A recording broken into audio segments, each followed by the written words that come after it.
हमने last week स्थवीर की कथा सुने थे, जिसमें बताया था कि इसने मुझे मारा, इसने मुझे जीता, इसने मुझे हराया, इसने मुझे गाली दी। इस तरह का चिंतन करने वाले व्यक्ति का बैर समाप्त नहीं होता करके, है ना। वो हमने सीखा था। आज हम इसी की दूसरी कथा को सीखेंगे। ठीक है। हम लोग धम्मपद की कथा, गाथा, धम्मपद की गाथा का अर्थ और धम्मपद की कथा कि किस उपलक्ष्य में, किस किस पर्याय में भगवान ने उपदेश दिया था, ये हम सीखेंगे। ठीक है।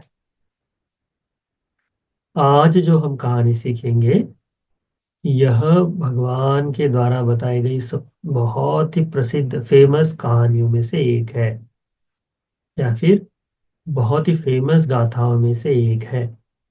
ठीक। मैं गाथा कहता हूँ, उसको ध्यान से पहले एक बार सुन लो। नहीं वेरेन वीरानी सम्मन्तिध कुदाचनम् अवेरेन च सम्मन्ति एष धम्मो सनातनो। ये बहुत ही प्रसिद्ध गाथा है। ठीक है। पूरा एक बार बोलेंगे। नहीं वेरेन वीरानी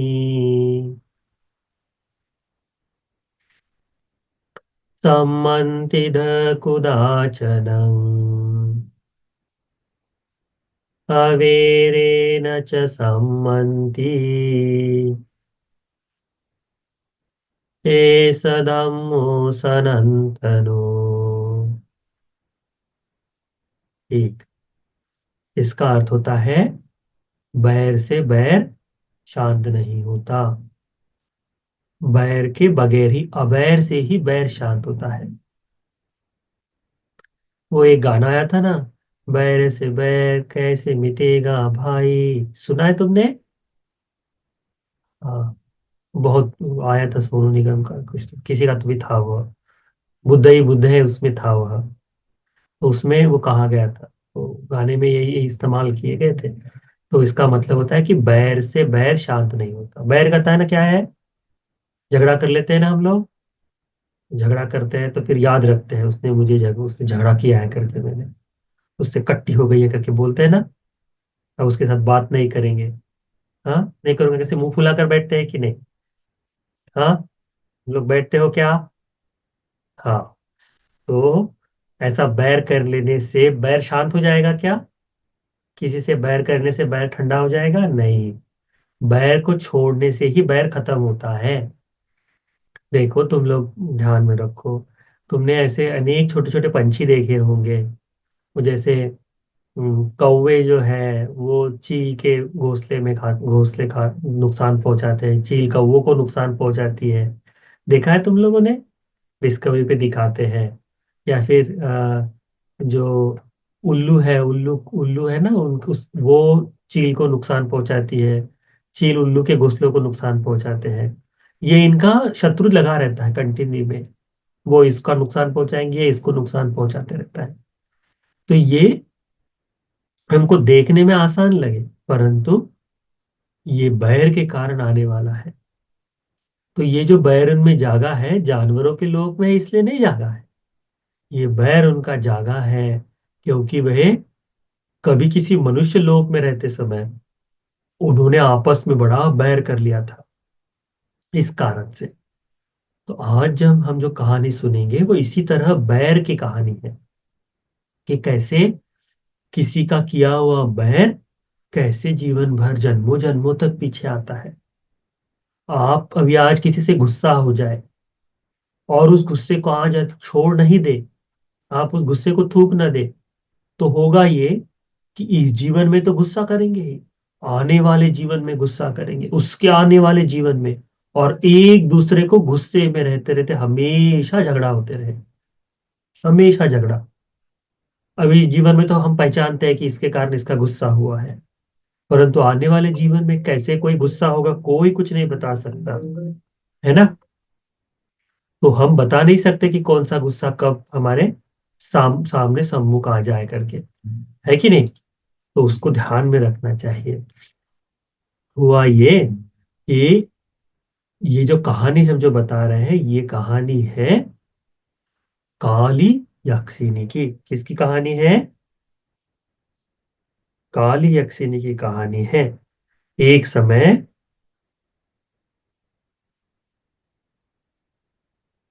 एक समय एक एक कुटुंब था। एक एक नए नवविवाहित पति पत्नी थे। तो नवविवाहित पति पत्नी थे दोनों। और हुआ ये कि इन दोनों की शादी हुई। कुछ समय तक ये लोग शादी ब्याह से सुखी जीवन जी रहे थे। परंतु इनके परिवार में कोई पुत्र जन्म नहीं लिया। ठीक है, एक पति पत्नी है, जैसे आपके मम्मी पापा है वैसे। परंतु आप लोग को तो, आप लोग बच्चे पैदा हो गए है ना, उनके घर में कोई बच्चे पैदा नहीं हुए थे। तो जिनके घर में बच्चे नहीं होते, तो उनके माता पिता उनको क्या बोलते हैं? उनको बोलते हैं दूसरी शादी कर लो, है ना। पहले के जमाने में ऐसा आराम बोल दिया जाता था, दूसरी शादी कर लो। तो वो कहता है कि नहीं नहीं, रहने दो दूसरी शादी। तो दूसरी शादी करवा देते हैं। दूसरी शादी करवाने के बाद ये जो नई ब्याहता महिला है, ये जब शादी होकर आती है, तो उसे ऐसा लगता है कि अब मुझे तो पहली पत्नी को सम्मान नहीं मिलेगा, और छोटी जो है उसको ज्यादा सम्मान मिलते रहेगा। कुछ दिनों बाद उसे गर्व भी रहता है, तो उसे और सम्मान मिलता है, तो उससे जलन होती है, उससे गुस्सा आता है, क्रोध जागता है। होता ये है कि वह, उसका गर्भ जो है खत्म होने के लिए किसी न किसी तरह की दवाई दे देती है। समझ रहे हैं? तो पेट में बच्चा मर जाए इसके लिए दवाई देती है। पता नहीं किसी को भी, परंतु हो जाता है। तो बच्चा मर जाता है पेट में। दूसरी बार भी जब उसको बच्चा होने रहता है, पेट में जब बच्चा आता है, तो भी ये जो बड़ी है, ये है ना, उसी तरह से दवाई दे देती है। तो देखते हैं कि पहली बार भी बच्चा मर गया, दूसरी बार भी बच्चा मर गया। तो इस बार बताऊंगी नहीं कहती है। अब मैं बताऊंगी नहीं किसी को भी, लंबे समय तक मैं चुपचाप रहूंगी करके, पता नहीं किसी की नजर लग जाए करके, है ना। अब इसे क्या मालूम कि मेरे से ईर्ष्या होकर ये जो पहली पत्नी है वो गुस्से में क्रोध में ऐसी दवाई खिला रही है। देखो, बहर जागने के पीछे छोटा सा कारण होता है। ईर्ष्या देखो कितनी मजबूत है। ईर्ष्या, ईर्ष्या मतलब जलन। ठीक है। तो उसको जलन होने लगी, इसीलिए उसने इस तरह से किया। तो जब तीसरी बार जब गर्भ रहा, तीसरी बार जब बच्चा पैदा होने वाला था, तो ये जो छोटी बहू है उसने बताया ही नहीं। और बच्चा बड़ा होने तक, जब पेट छुपाना मुश्किल हो गया, बड़ा हो गया, तो इसने ऐसे कहा, "अरे, पता ही नहीं चलने दिया करके, अब तो ये बच्चा होगा ही।" इसीलिए उसने क्या किया कि उसने ऐसी दवाई दी कि जिससे वो, जिससे बच्चा पेट में मर जाए। और अभी तो बालक बहुत बड़ा हो गया था। उसी के साथ साथ में, बच्चे के साथ साथ में, उस माता जी की मम्मी की भी मृत्यु हो गई। दोनों एक ही पति से ब्याही पत्नियां थी, परंतु बैर, ईर्ष्या ऐसी है। तो इसे पता चला कि इसी ने मेरे को बच्चों को मारा है। कितने बच्चों को? पहले दो, और ये एक तीसरा बच्चा मारा है। और साथ साथ में खुद भी मर गई, है ना। तो मुझे भी मारा है। तो मन में ऐसा क्रोध बांध लिया कि जहां जहां तुम आओगे, जहां जहां तुम जन्म लोगे, मैं तुम्हारा ऐसा ही तरह से बदला लूंगी करके। तो ऐसा उसने बिल्कुल कठोर ऐसी, कठोर ऐसा बैर बना लिया उसके साथ। अब उस जीवन में तो, पहले तो ये मर गई, दूसरे वो जीवन में जिंदा जिंदा रही, वो भी मर गई। हुआ ये कि मारने के कारण ये तो स्वयं नरक गई, वो भी क्रोध में मरने के कारण वो भी अपने एक जगह कहीं चली गई। जब जन्म हुआ, अगली बार जन्म हुआ, तो जानवरों की योनि में जन्म हुआ। जानवरों की योनि में जन्म हुआ, तो अब बच्चे किसके पास है? जिसने पहले मारे थे। तो उसके अंडों को खाने के लिए, ये जो पहले महिला थी जिसके बच्चे मर गए थे, अब वो उसके अंडों को खाने लगी। फिर अगले जन्म में ऐसा हुआ कि उसने फिर इसके बच्चों को मारा, फिर इसने इसके बच्चों को मारा, ऐसा एक दूसरे को मारते मारते हमेशा चलते रहा। देखते, तुम देखा हो ना, ऐसे देखे ना कि इसके उसको मारते रहते हैं। मनुष्य लोक में जब जब जन्म लिए तब भी ऐसा ही, कभी ये जन्म में ये मनुष्य बनती और ये यक्षिणी बन जाती, ये यक्षिणी उसके बच्चों को खा जाती। जब वो महिला बनकर पैदा होती है तब ये यक्षिणी होती तो ये उसके बच्चों को मार देती। जन्मों जन्मों तक कोई सीमा नहीं, दोनों का बैर ऐसा ही चल रहा है कि ये उसके साथ बदला लेगी, वो उसके साथ बदला लेगी, और जन्मों जन्मों से ये चलता आ रहा है, उसमें कोई विराम नहीं है। हुआ ये कि इस बार जब मनुष्य लोक में ये जन्म लिए तब भगवान अरहंत सम्यक संबुद्ध जी इस बार लोक में विद्यमान थे। जिसकी बारी अभी थी मारने की, अब जिसने शुरू किया वो तो खत्म, एक दूसरे के मारते मारते मारते आपस में ही बैर चल रहा है, आपस में बैर चल रहा है।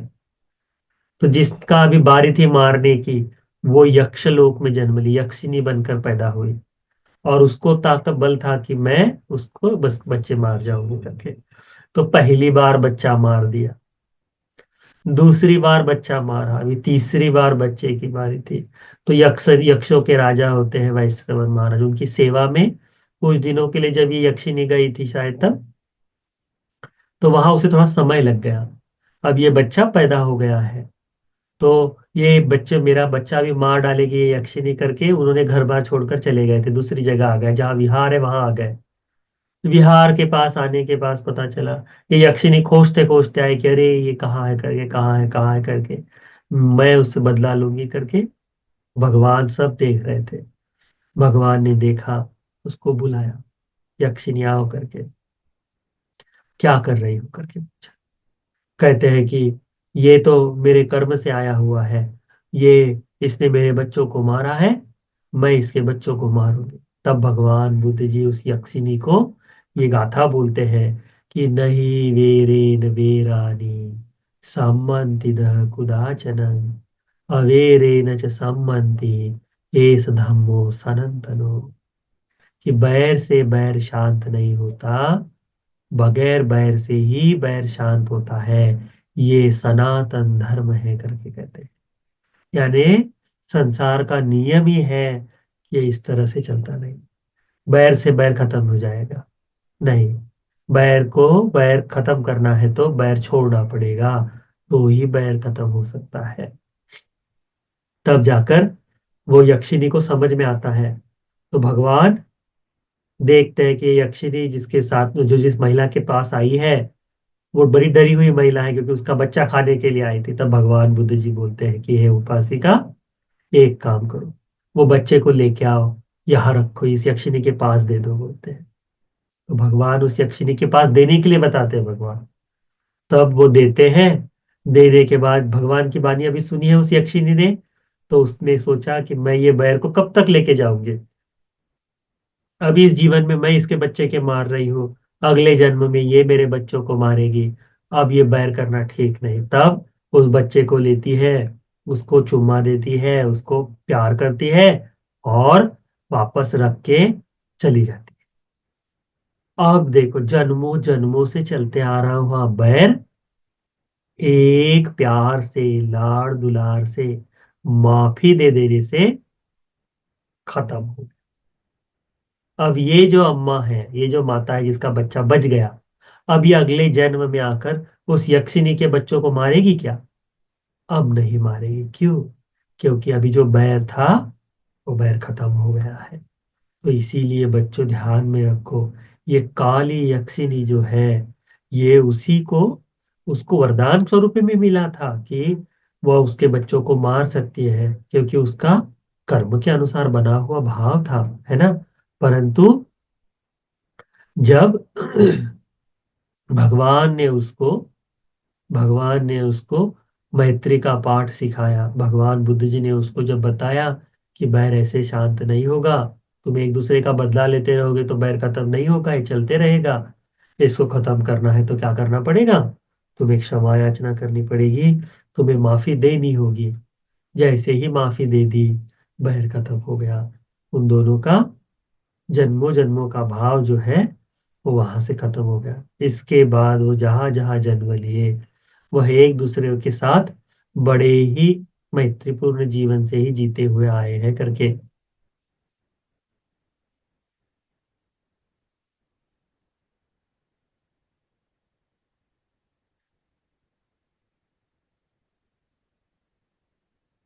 तो हम लोगों ने ध्यान में रखना चाहिए।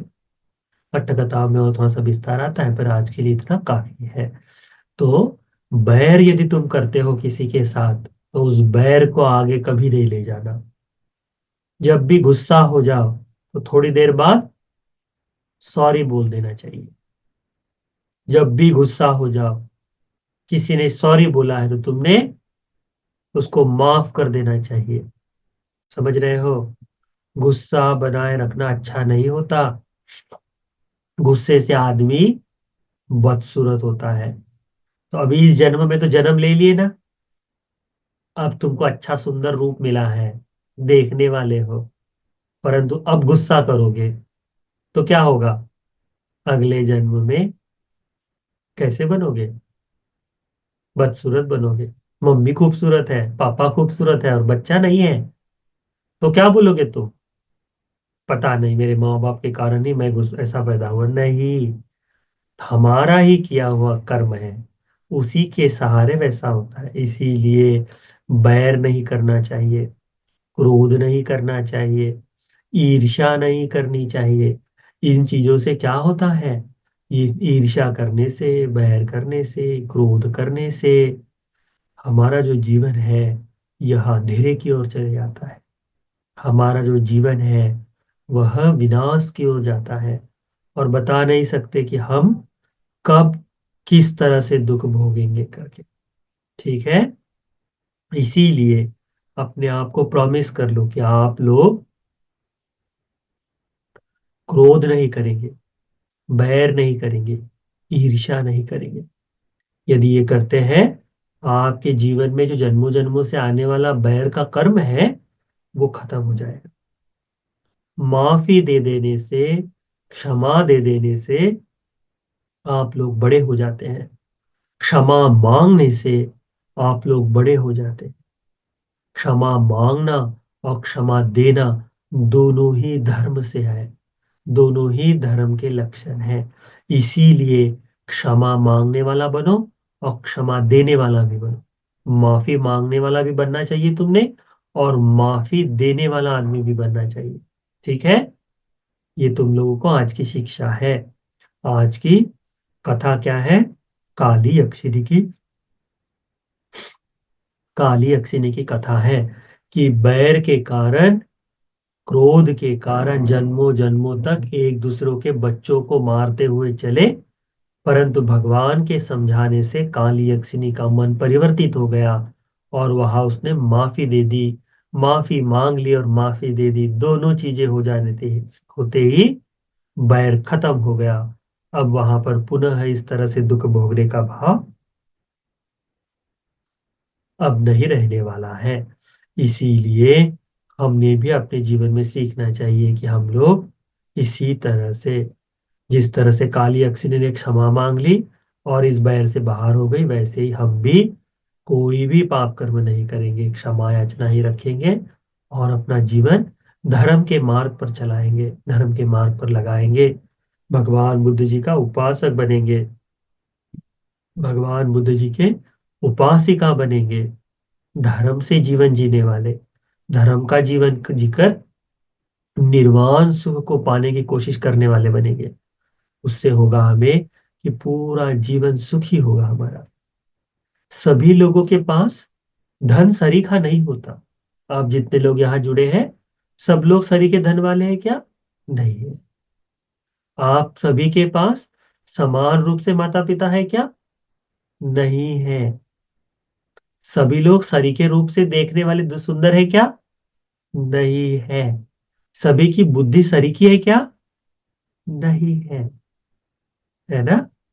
सबकी टेस्ट, किसी को मीठा पसंद है, किसी को तीखा पसंद है, किसी को खट्टा पसंद है, सबको अलग अलग है कि नहीं? हाँ। तो ये एक हमें कर्म के अनुसार मिला है। हमने अपने जीवन में जिन जिन चीजों से जैसे जैसे जीवन जिए हैं उस चीज से मिला है।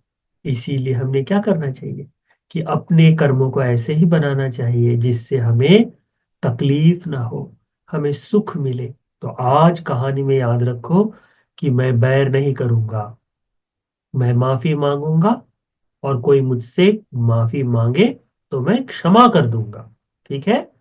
इतना ध्यान में रखो। तो आज का ये जो क्लास है आप सबको माफी मांगने वाला, क्षमा मिलने वाला, क्षमा करने वाला व्यक्ति बनने के लिए, बैर से मुक्त हो जाने के लिए ये कक्षा उपकारी हो जाए। साधु साधु साधु।